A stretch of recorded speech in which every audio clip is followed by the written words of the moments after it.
Hello and welcome to the Seahawkers podcast. I'm your host, Brandon Schultz. We are talking 2024 NFL Draft. Hey, if you've never subscribed to the show, go ahead, hit the like button, youtube.com/Seahawkers podcast. Subscribe to the show.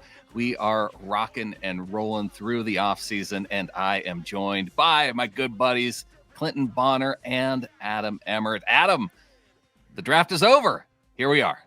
Yeah, the draft is over, and now the fun begins because now we don't have to do all the stupid speculation. But well, maybe they'll pick this guy, and maybe they'll pick that guy, and maybe they'll make a trade over here. And this is what I would like to see. None of us know, and none of us are experts, but we all try our best. And now we actually have the dudes. We can watch, U-tape on the dudes, and it's a lot of fun. This is the part where I start to get excited about the draft because now it's over and we have draft picks and actual guys to talk about. We no longer have to comb through hours and hours of guys who will never be a member of the Seahawks. Clinton Bonner, I know you were busy combing through the U-tape, but now you have guys that you can actually watch, and you don't have to just rely on your UConn knowledge of our third round pick. Yeah, but beyond our guard there, who I'm still enamored with, love the pick. And I think the day three was at the very least interesting. We're going to get into all the new Seahawks. It's always fun. And I think one of the interesting angles just in general is just the fact that this was McDonald's first and also Schneider's first without. And did that, how did that potentially show out? I'll tell you this, Brandon. They're both pretty awkward in front of the camera. Just Pete was the smoother one who could just, whatever, just comb things over and roll with it. And Schneider sometimes doesn't know what he's going to say. And McDonald looks a little pensive still, but I guess I don't really care so much as long as who they picked is really good and how they coach them shows out on Sundays, Mondays, sometimes Thursdays, towards the end of the year, the occasional Saturday. It was definitely a different experience watching the draft calls into the players, watching the press conferences without Pete. Very different. Yeah, for sure. It's funny you bring that up, Clinton, because as I was sitting there watching the day three presser and listening to Mike for the third day, and not that I'm upset about the hire or don't think he's going to be a great coach or anything like that, but listening to him, I was like, man, I kind of miss Pete. Like I enjoyed listening to Pete a lot more than I like listening to Mike, but that's not his primary job is to make me happy in a press conference. His primary job is to go out, find dudes and make them better and bring this team together and take us to another level. And some of these day three picks, while maybe a little controversial on a couple of them, it kind of shows his vision a little bit. So it's going to be fun to go through it. Well, before we get to our day three picks, Adam, Clinton and I hopped on after day two, talked a little bit of Christian Haynes, guard out of Connecticut. And I'm curious, just before we get into the other guys, if you had any thoughts on the Seahawks' newest guard. Well, we changed out our Haynes and we got rid of Phil Haynes and brought in Christian Haynes. And I'm ecstatic about the pick. Number one, basically you start looking at the top of this draft with Murphy and then Haynes here. Mm-hmm. This is what I wanted last year. Was so bad. Like this is exactly it. And so then you'd start to wonder, is like, well, the lack of focus on trenches, was that more a Pete thing rather than a John thing? And the idea that they drafted a guard with their second pick, I know is a third round pick. That to me speaks to the idea that they really are taking the trenches seriously. And I think this draft speaks to that overall from top to bottom as well. Looks like, Haynes is supposed to be a guy that goes earlier, right? And they get him a little later. I watched a couple dudes break down film on Haynes from earlier before the draft even happened, and a couple different dudes, and they all basically had the same things to say. And really the only critique being apparently his hands get out too wide when he's doing his initial punch. I kind of think that that's probably a fixable thing with a little bit of coaching. One thing that I found interesting about the Haynes pick is everybody's like, well, he's undersized.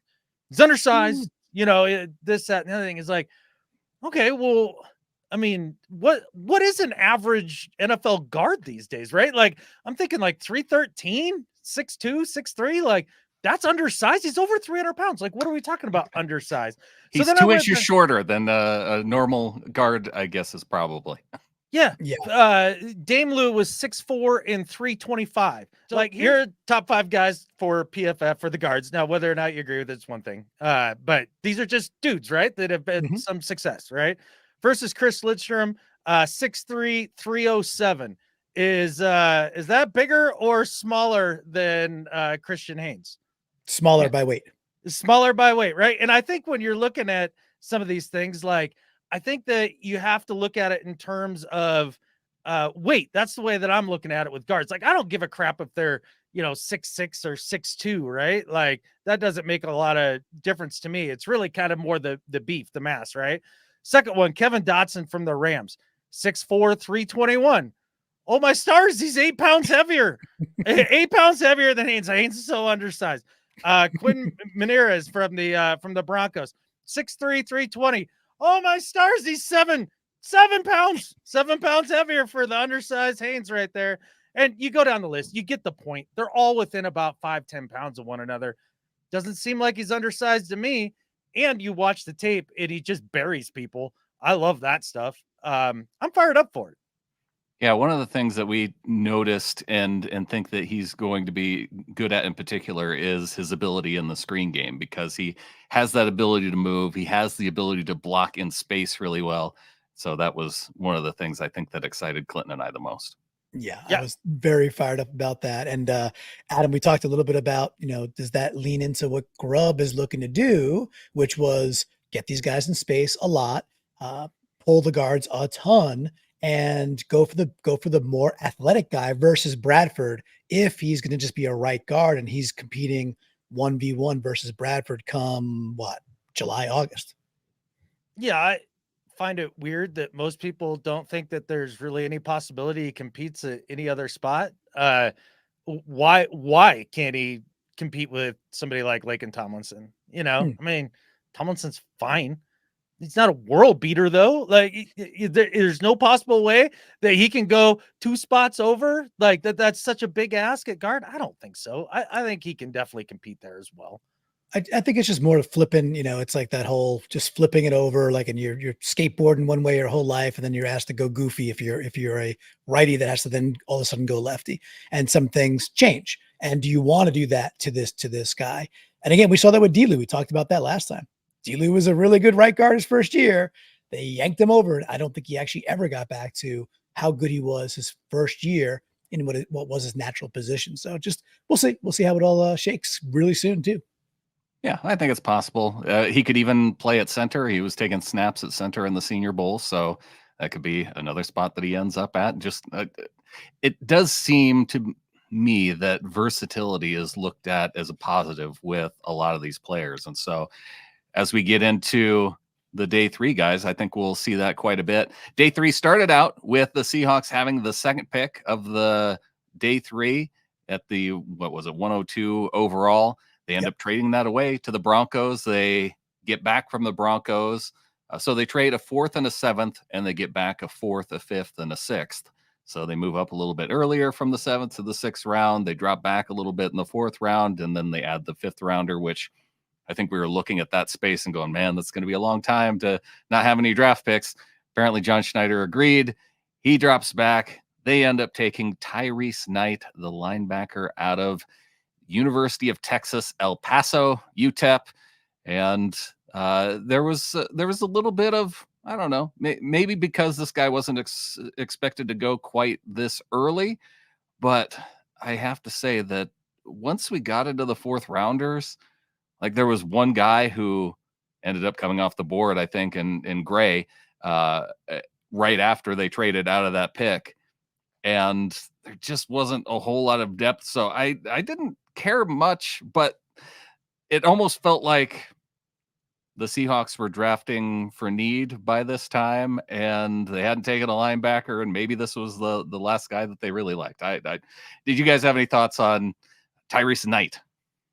Yeah, I had a few. Just quickly on my side of it this was the one that certainly had the most allergic reaction from the Twitterati out there, right? So and these are folks who legitimately grind tape and watch it all not preseason. What do we call the off season?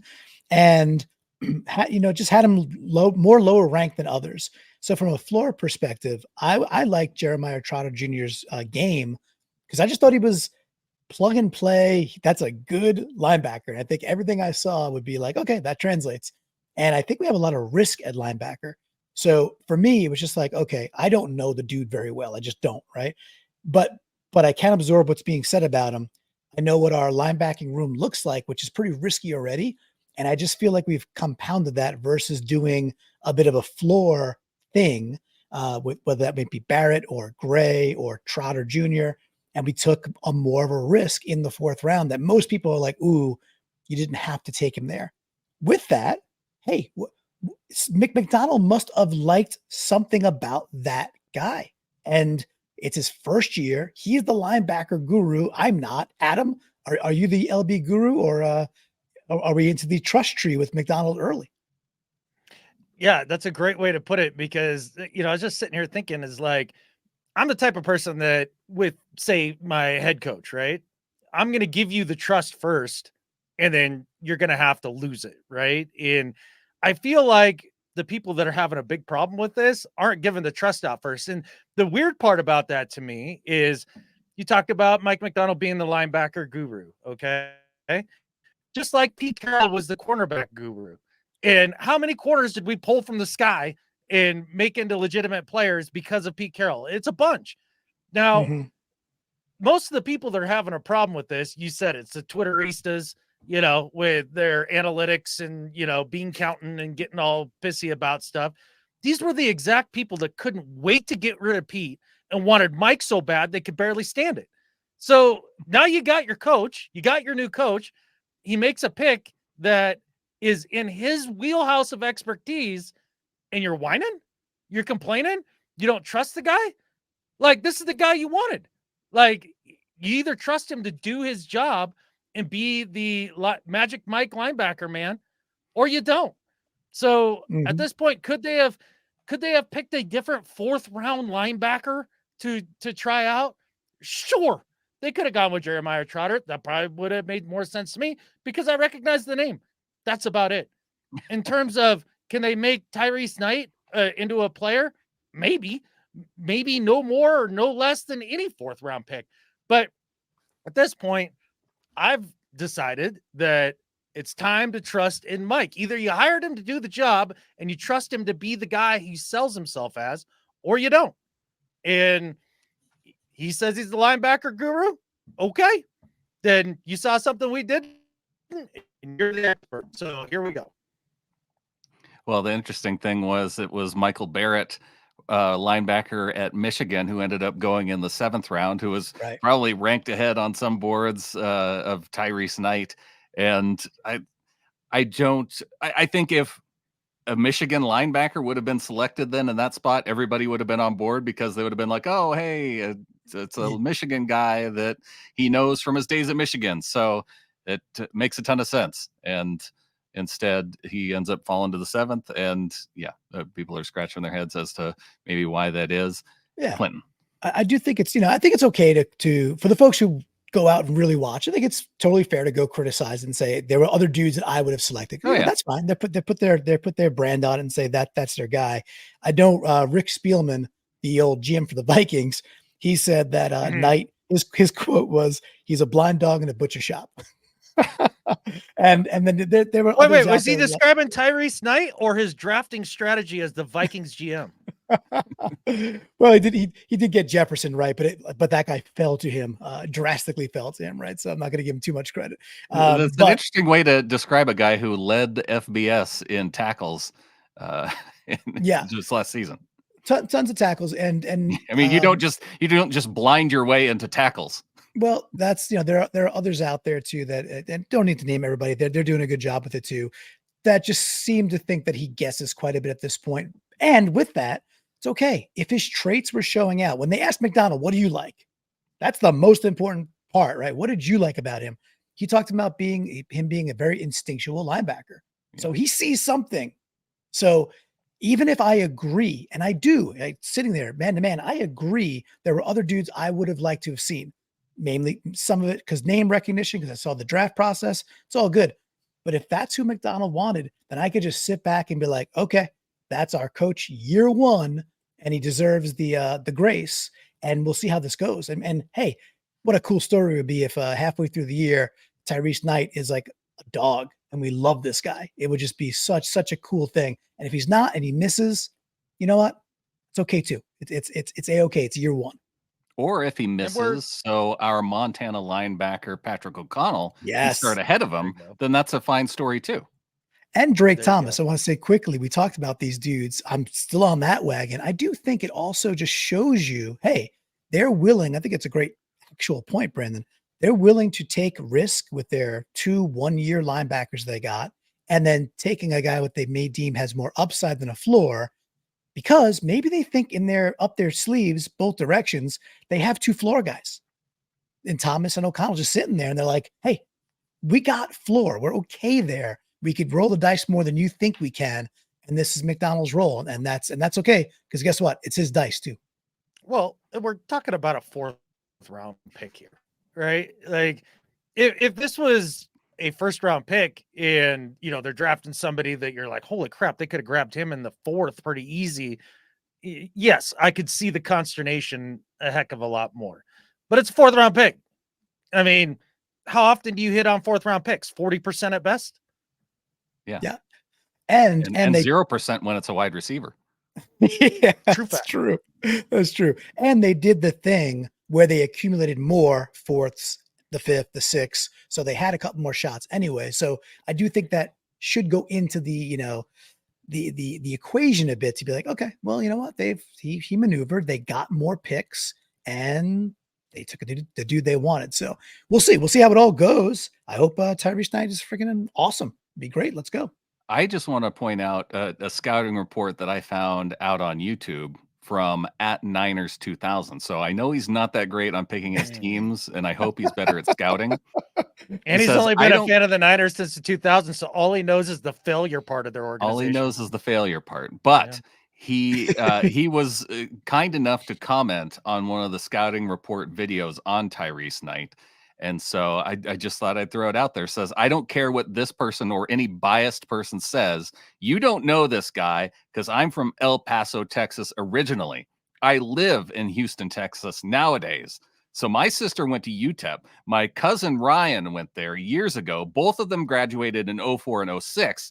But anyway, this guy reminds me of the legends Ray Lewis and Patrick Willis. Very underrated because he played for a no-name college, which is sad in this country. I think no-name colleges are badly underrated because everybody always talks about the typical Power 5 colleges. So for very unfavorable, biased American sports person out there, this guy is easily a top round 3 draft choice, in my opinion. So there you go. Niners 2000. He's on board with Tyrese Knight.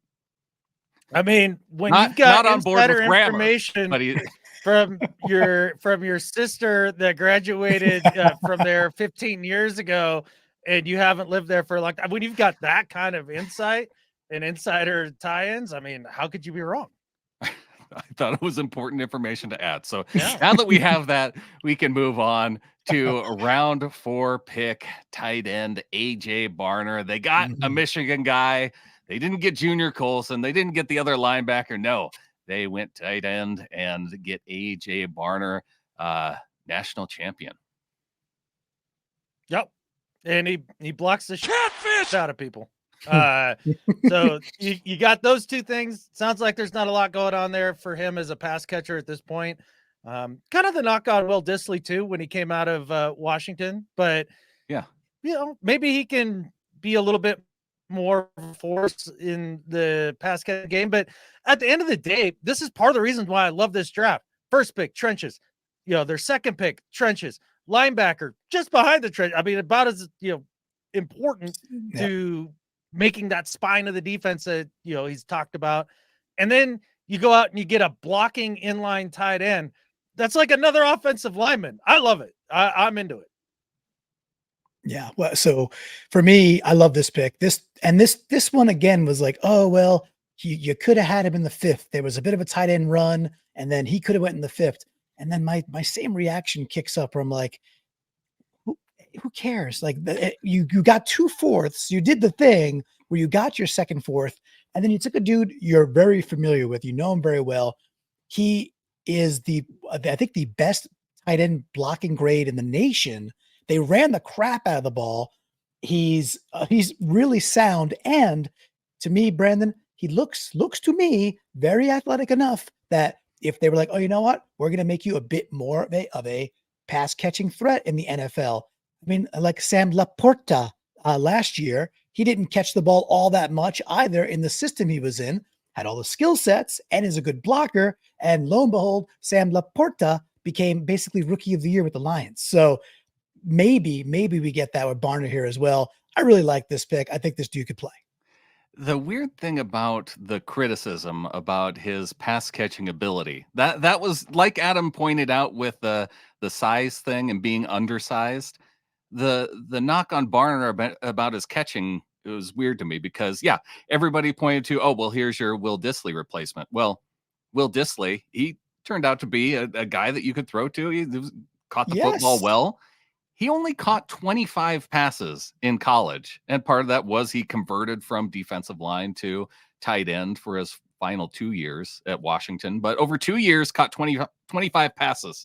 Barner caught almost 25 passes in the last year just at Michigan. He has 64 catches, 610 yards, 5 touchdowns and through his entire college career. So it's weird to me that that's kind of a knock on him, especially when you know that Will Dissly and you're trying to make that kind of comparison. And I only had to watch one game of Michigan football where I saw they had Barner lined up in the slot.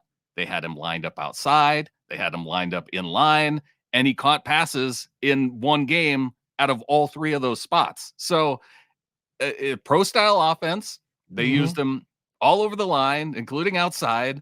I don't know what there is not to like necessarily, apart from maybe his awareness level being 0 or troll factor being 10 by a social media post where he showed off his Michigan ring for the national championship and said to Seahawks fans that he wants to win more of these. Like he maybe didn't realize that some Huskies fans are also out there too. Hey, look, man, if he's proud of the championship he just won, that's great. That's exactly the type of attitude that I want. And I'm just curious, do you guys think that the tight end room is really all that different from last year with Fant, Farrell Brown, and now AJ Barner than it was last year with Fant, Dissly, and Parkinson? I think it can be better. I think it could be better in the sense that, no, I don't think it's that much different. I think it could pitch better. I think we have, if you're just swapping Dissly for Barner in terms, and then Brown, so 2 of your 3 dudes are potentially better blocking tight ends, right? Okay, that seems like a plus. And then the way that Seattle uses tight ends and what I think Grubb will do, I think the pass catching ability is basically the same anyway as it was last year. So I don't know. It seems like maybe a slight net positive for me if I'm doing the quick calculation. Adam, Brandon, do you have a? I don't know if Barner's going to be as good of a pass blocker as Dissly was, but that would be my only negative if I'm comparing the 2 guys. But why? Sure. Like, is there stuff you see, or is it just like we just don't know? We don't know. I didn't see a lot of him like lined up on the edge and doing the pass protection, gotcha. for the outside guys like we saw with Will Dissly do. Got it. Yeah. So I mean, we all kind of have the same feeling. Like, maybe a little worse, maybe a little better, but probably about the same. So I think it's a fine pick. Shores up the position. And I mean, of course, he's a future Hall of Famer, like all 8 of these picks. So all of them. Especially as we get into round 5, because we know round 5 corners in particular are future Hall of Famers when it comes to the Seahawks. And that is where they selected Nehemiah Pritchett, the cornerback out of Auburn. They end up getting two corners out of Auburn. And it was funny hearing John Schneider joke in the post draft press conference that, well, we only scouted corners from Auburn. So, it was nice that they were both there late in the 5th and 6th. The thing that I've seen with both of them is that, well, I got a couple of things I saw, but I think the take was value, that these guys on basically everybody else's board should have been off at around sooner or so for them respectively in the 5th and the 6th. And that Seattle got two very capable corners. And the Auburn defense was, first of all, they play a monster schedule and they were a stingy good defense. And obviously Derek Hall knows a lot about that D as well. And they had some weird years there too. They went through a lot of like tumultuous times and still gelled as a good defensive unit. Pritchett, I love when he came out and they were like, yeah, you would have like a 4.36. He's like, actually, I was a 4.28 previously. I was kind of slow that day. So he came right at it. And he's like, no, I could fly. So with Pritchett, I think you got length and pure speed. And then if we're going to talk about DJ James in a bit, I think there's something a little bit different with him. In my brain, I wouldn't be mad if they flip-flop these. I love the idea we got both because I love the chance. I love double dipping in a position where if one of the dudes works out real well, heck, between a 5th and a 6th rounder, if you get one starter out of that for a couple of years, you did really good as a franchise. So love the double dip and excited to see these guys. I don't know much about them yet, but exciting talent for sure. What'd you think, Adam? Well, at first, just on first blush, you're like, 2 corners? And then from the same school? Like, come on, man. Like, we got corners coming out our ears. Do we really need more corners? And really, the depth, you can never have enough depth, especially when you have, 3 corners playing at any given time in today's league, right? When you're in a lot of nickel. So there's a lot of potential for injury and things of that nature. But what really kind of struck me about this feels like a Jay Harbaugh pick, these two guys a little bit to me. And just kind of thinking about the new kickoff rules and how that's all going to work out, like having a couple guys that are defensive minded that still have some speed to cover some ground in that sort of thing, I think could be really helpful in covering this new form of kickoff that we're about to see. These guys to me scream special teamers and just some depth pieces. If one of them works out to be a heck of a lot more than that, then great. That sounds amazing. But to me, that's kind of where it falls. I kind of had a similar thought with Knight and special teams ability because he had that kind of, I don't know if you would, some people might describe it as slowness, but other people might describe it as patience as far as the noticing what hole the runner was going to take and then filling that hole. And so, yeah, since you brought up special teams, I wanted to go back and mention that with regard to Tyrese Knight and maybe some of his special teams ability. But one of the things that jumped out at me, it was nice taking guys, both DJ James and Nehemiah Pritchett, both out of Auburn, is that you could go and you could watch one game and watch both the players at the same exact time. I went back and I watched their game against LSU because you had the top number 2 quarterback off the board and Jaden Daniels. You got Malik Neighbors and the other first round wide receiver, Brian Thomas Jr. You had all those guys in one game going up against Auburn, and neither Pritchett nor DJ James gave up any kind of big plays in that game. I think they gave up maybe like a couple of short first downs, which I don't know. I was impressed. You can't stop them all, right? Yeah. You can't stop them all. And it was like back shoulder stuff or like quick throw to the outside at the chains type stuff.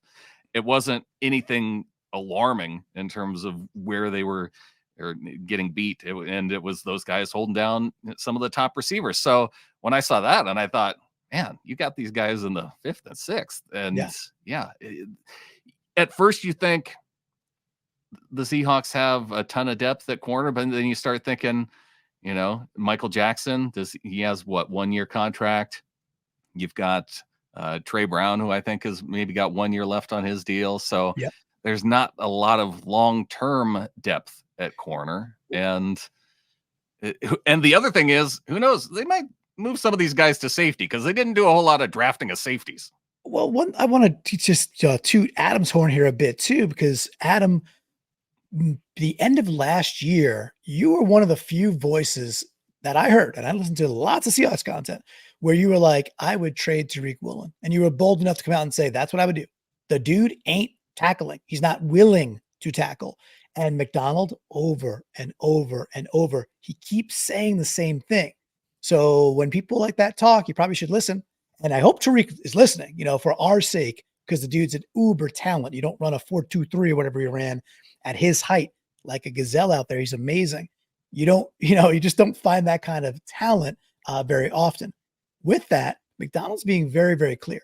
Like if he pulls that, week 1 or week 2, even preseason, if he's out there, he is going to ride the pine so fast, which is another piece of depth that you talk about, Brandon. It's going to be very interesting. And, Adam, I don't know if you have more to add to that, but you were on that wagon well before Pete was out the door. And now we got a dude who is very much no nonsense. I don't think he's going to stand for it. Smart, reliable, tough. That's what we keep hearing, right? What he's looking for out of his players. And, Tariq, is he necessarily the smartest player? Well, I mean, I'm not saying the human being isn't smart, but in terms of his play on the field, everybody says he's got so much to learn. He's still so raw.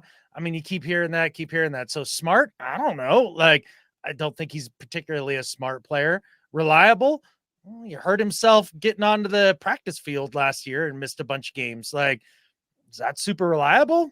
Not really. Tough? Not tough. I don't know exactly how he's going to fit in with Mike. So, maybe Nehemiah or DJ, maybe those are going to be the guys that can step in there. Maybe it's more Trey Brown. Who knows? But I'd be kind of stunned if Reek doesn't change here in this offseason and we see more of the same. Week 8, I don't think he's on the field anymore. Yeah. And I think if he changes, it'll be for the better because he'll get the message, right? And that's great. And if he doesn't, I don't think he'll be on the field either. And I know we're going to rotate to some other guys. One thing I did want to say about DJ James, when you watch him, and of course it's highlights and things like that. I'm not going to the U tape and watching full games, but when I'm watching him, I see a very fluid guy. Like that guy, with his interceptions, he moves really well with the ball. He is extremely, it seems like, effervescent and very effortless, where he doesn't have to run a 4.28 or a 4.36.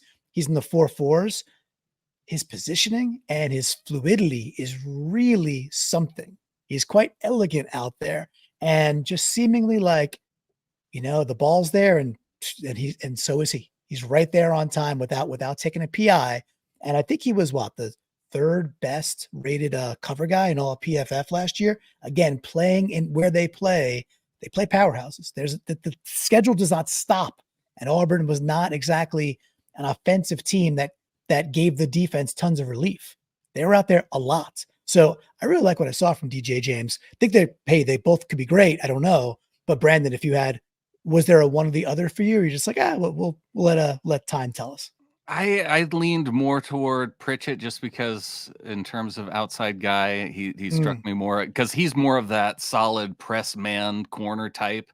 Yeah. And so he was the one that jumped out to me a little bit more. So I think that's probably why they went with him earlier. But neither of these guys are like ball hawking type corners, which is probably what allowed them to go to the 5th and 6th round. But they're just not guys that I don't think that they got thrown at. You brought up some of the rankings with James. I think Pritchett was one of the least targeted guys from what I remember too. So, in terms of tackling though, I didn't see a whole lot from them that would lead me to believe that they are thumpers like Witherspoon. So in terms of Reek being able to compete, I think that he would have just he'll have a fine time competing against either of these guys. They just have to be willing to lay the wood when they need to. It's quickly on James. And again, this is not like, I think he's so much better than Pritchett. I don't know. This is first blush impressions, what we're doing here. Sure.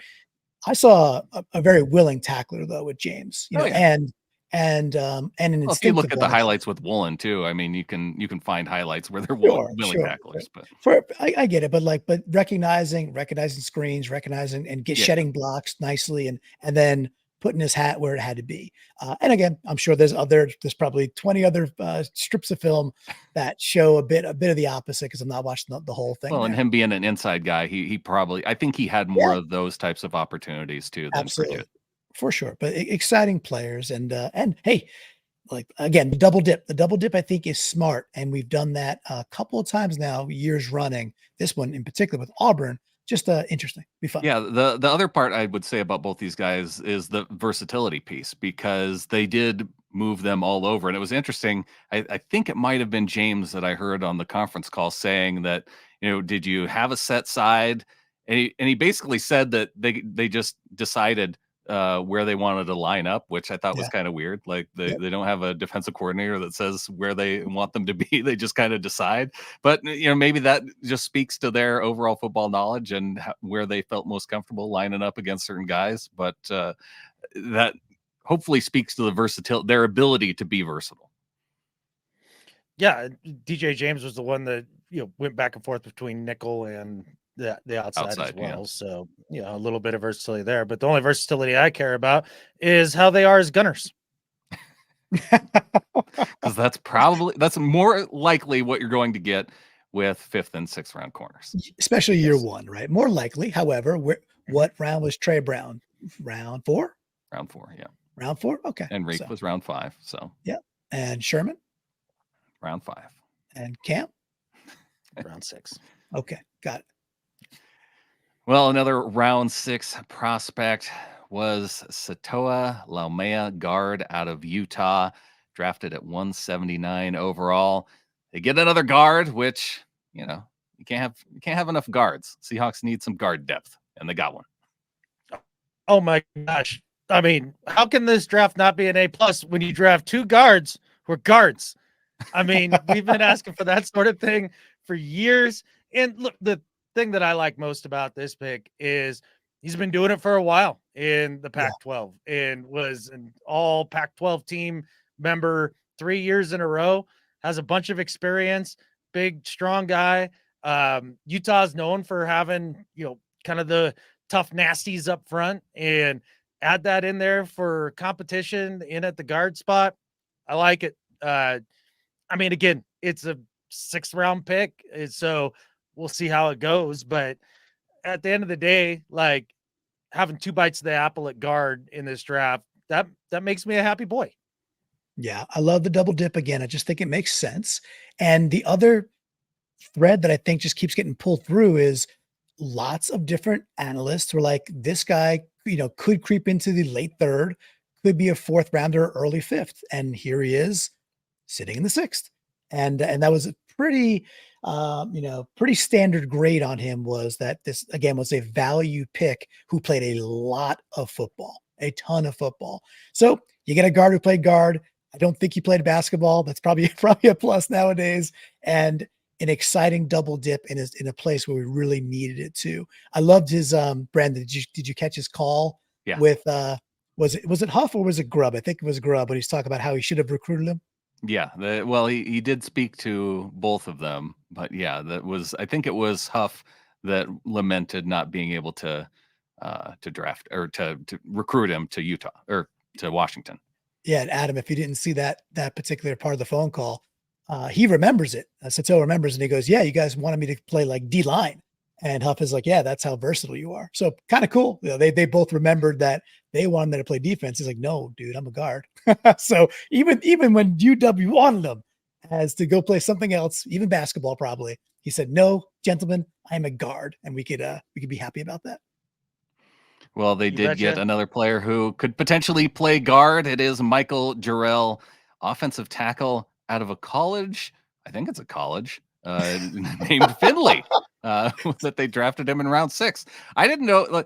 Stephen Hauschka came to this team, and I had never heard of the college that he kicked for. And so Michael Jarrell, also coming from some indescript college called Findlay. Yeah, never heard of the place. Didn't even know it exists. Apparently, it's in Ohio, so that's nice. I heard a draft analyst at some point throughout the draft talking about another prospect who had played at a pretty low quality of competition, a pretty weak conference, Division 3 or whatever. And he's like, "Oh yeah, he went out there and he was just beating up on a bunch of civilians." And you saw some of the tape, and that's kind of how I feel about Jarrell here. They're excited about him.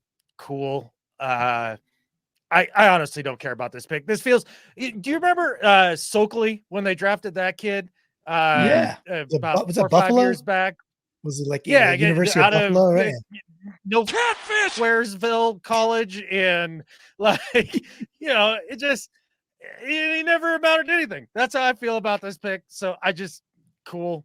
This is but a I don't care. traits and personality pick because they brought him in, they worked him out. He did all of the athletic things. Like he ran a sub 5 40-yard dash, which is impressive for a big dude.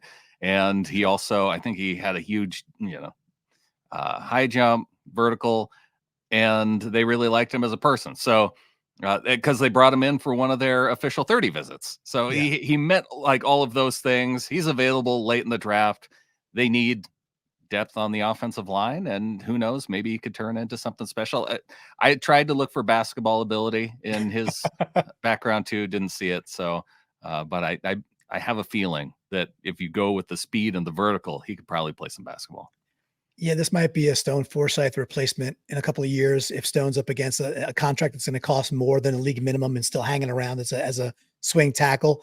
That's what this kind of feels like it might be the plan for, which, hey, you got to plan for the whole chessboard.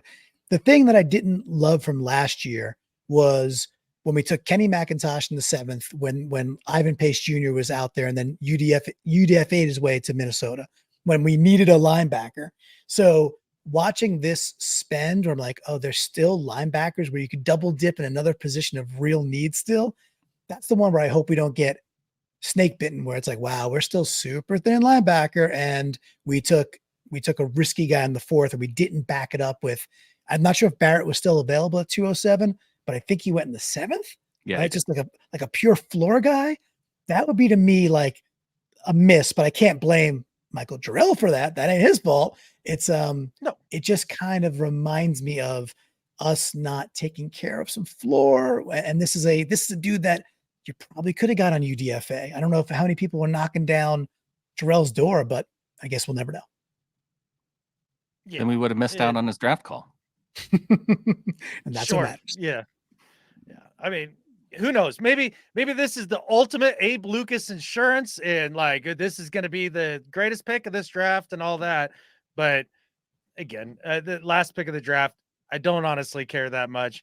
But one thing that I did take away from this entire set of draft picks, none of these were for need. These were all definitely just about the best player available.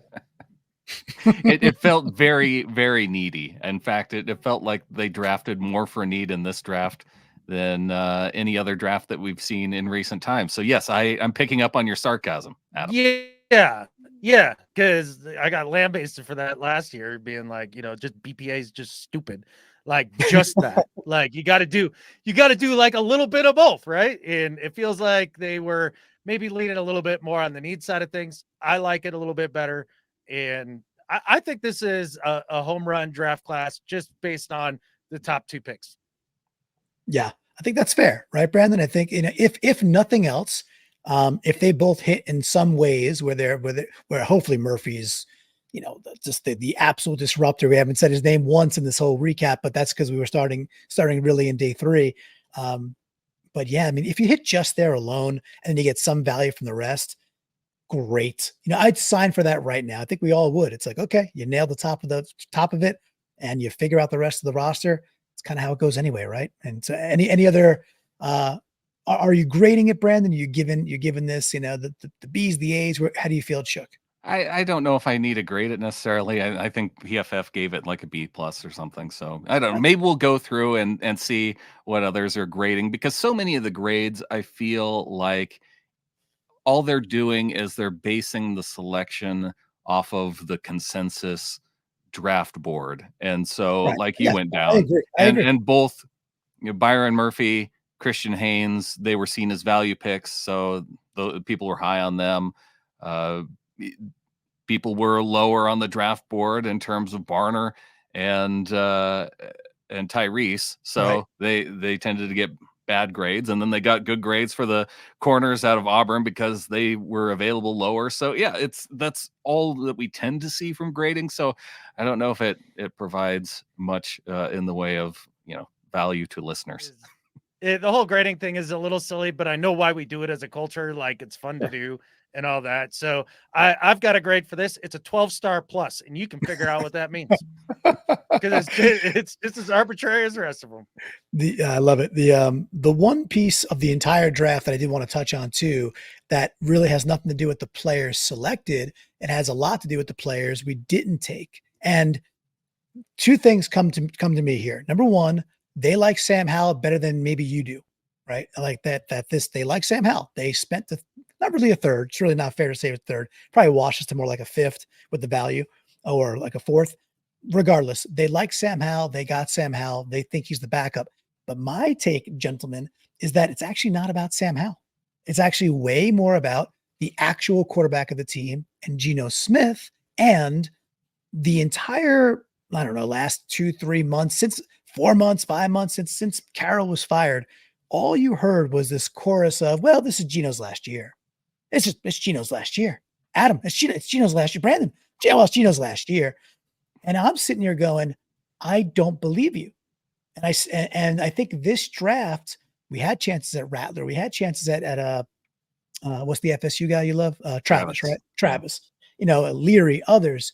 They didn't take any of them. And I think it's because they realize they have a very, very above average to pitching to good, who could be very good, NFL quarterback in Geno, who maybe he's a little older. And I realize he's not going to be around forever. I'm not a dum-dum. But just calling him, he's just a bridge quarterback. He's just a bridge quarterback. I don't buy it. I think he could be around for another 2 to 4 seasons after this year and have a Rich Gannon-like end to his career, and not just like a 2-year sprinkle of, oh, you know, he kind of popped again and wasn't that cute. I think it speaks to that being at least more likely than it was a couple of days ago. So I'll pass to you, Adam, if you feel similarly or different.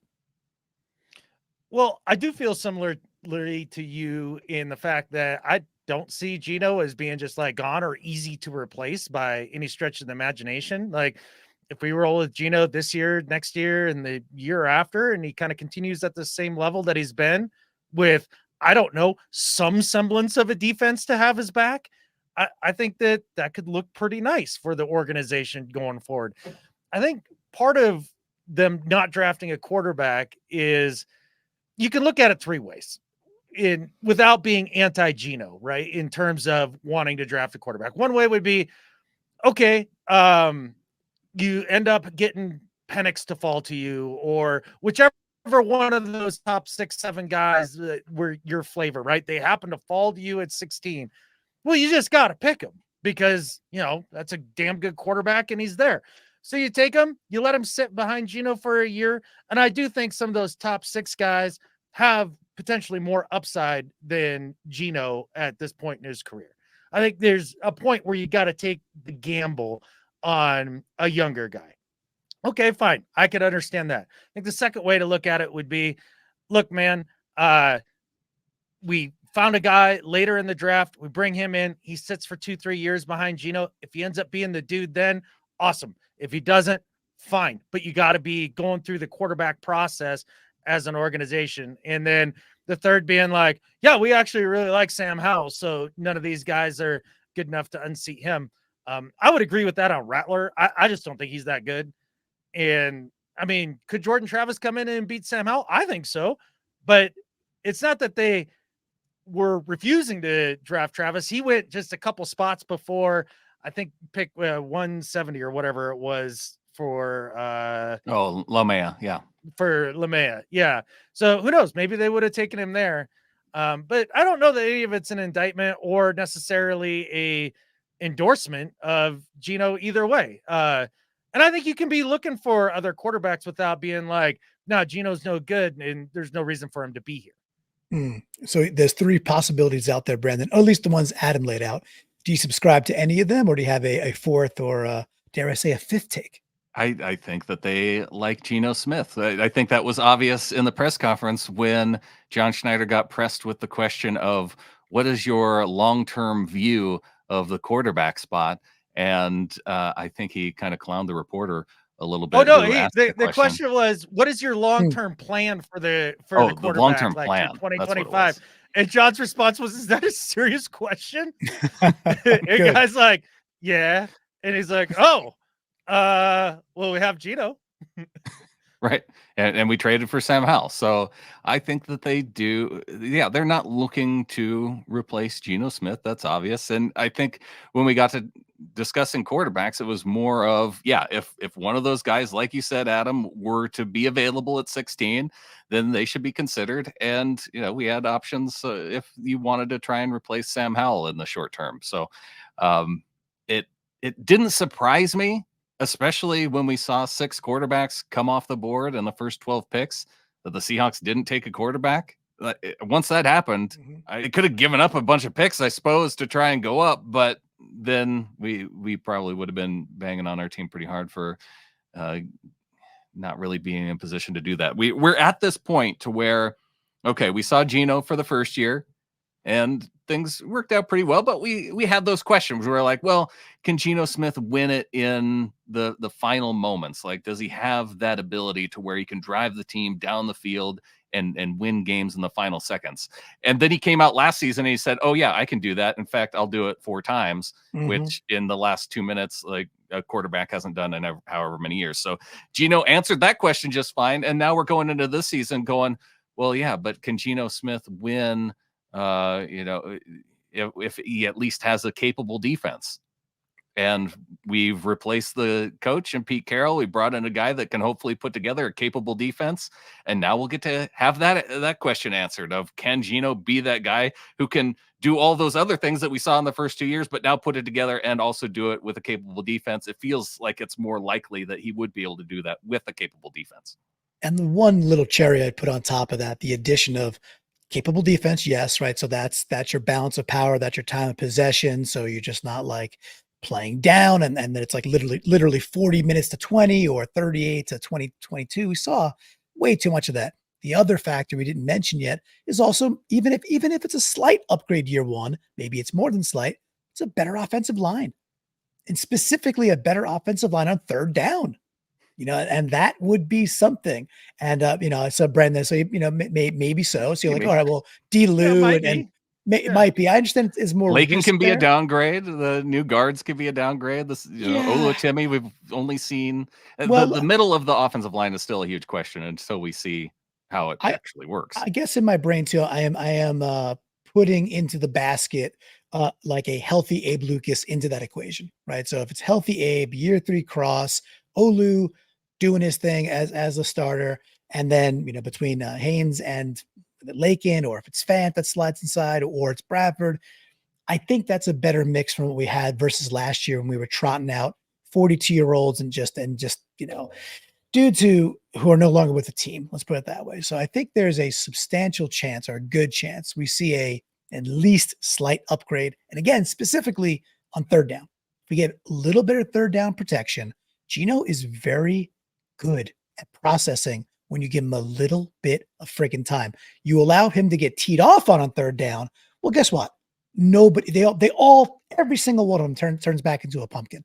Nobody, even Tom Brady in 2 Super Bowls, could not get it done when he had pressure in his face in no time. So I'm going to keep championing that. And when we see the difference, be like, oh yeah, Geno's actually really, really good and consistent. Just going to keep hitting that button because I believe it to be true. What's going to make this line better on third down is being in 3rd and 5 or 3rd and 4 rather than 3rd and 11. That's what's going to make this better or worse. Not so much the personnel, because if you think about it, Olu and the center last year, I don't know what, Evan, yeah, about the same. Yeah, Evan Brown, about the same. That probably seems to be about a wash. Bradford played right guard, same dude. Lucas comes back. Let's hope he's healthy. I mean, we haven't heard anything to say otherwise. Okay. You got 3rd year cross, and then, okay, so you're replacing Damelu. Well, you've got 2 decent options to do that in Tomlinson and or Haynes. So, I mean, fine. Okay. It's probably not the big step back that I think some people fear and the giant question mark that some people think. Also, I'm not sure it's a slam dunk going forward, but what's going to make it so that it looks better is if Ryan Grubb runs the freaking football and they can keep themselves on schedule and in front of the chains. You can do that. It's all going to look way, way better. Yeah, I think that's where it's going to come down to more so is the offensive philosophy, how they're able to manage on first 2 downs, that's going to improve the third down ability, I think, more so than kind of putting my faith in the interior of the offensive line as having any kind of improvement. I mean, if they just stay the same, then hopefully they can improve in those other areas. Well, my chips are in that they get better in the interior, and we get the offensive bump from some more creative play calling and staying out of those 3rd and 12s, because again, it doesn't matter really what team you are, they're disastrous across the board. So, and JSN year 2 being used in a hopefully more proper fashion, which would be sweet. JSN on his way to a future Hall of Fame career, along with all of our future draft picks. We're on our way to a future of Hall of Fame podcasting throughout this offseason. So be sure you subscribe to the show, youtube.com/Seahawkers podcast. Subscribe wherever you listen to the podcast. And we're going to be here throughout the offseason talking more Seahawks, gentlemen. You betcha, man. And I think with that, there's only one thing left to say. Go Hawks. Go Hawks.